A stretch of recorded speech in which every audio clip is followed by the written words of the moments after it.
So let's go on to the concept of cognitive load, because a child like Jordan particularly will be affected by the whole thing about how much cognitive load can we expect him to be able to cope with.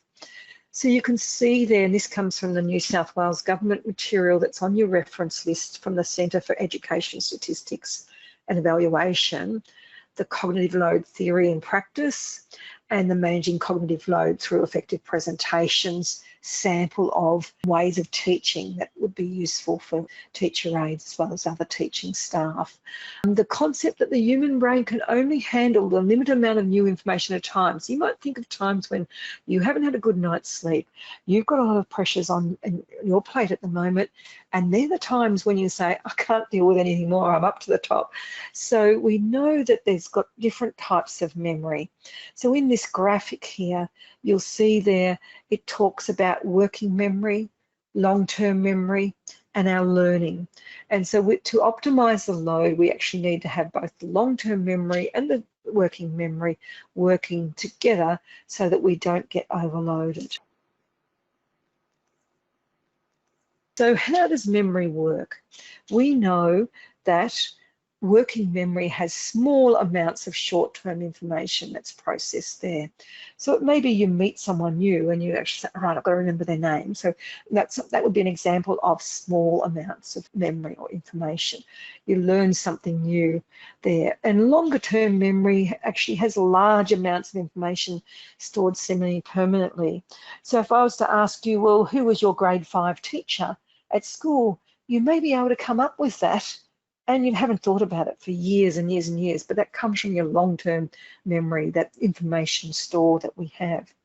So we know that working memory can easily be overloaded, too much, too sparse, too sudden, not at the pace that we need.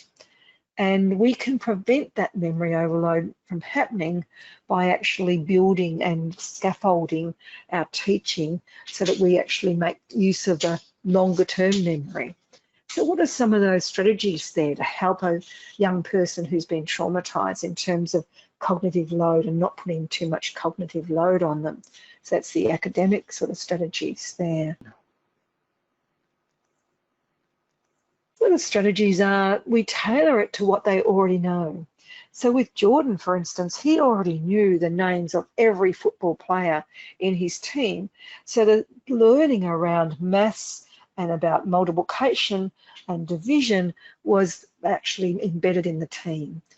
And so worked examples where so-and-so is injured and they're not able to play were introduced to actually teach him new content, building on what already his longer-term knowledge was. And then gradually increasing that independence problem solving by having gaps that he had to fill in as he became more proficient. Not having the person dependent on that sort of worked examples all the time, but really cutting out inessential information, going with the core information and presenting all of that core information together so he had a holistic picture. And so, as I said, we were using samples of if he was selecting his ideal team, what were the different skills of different people and putting it together as a big map. And he was able to cope with that, even though you think he's not able to cope with even little bits of new information, but it's building on that past stored information.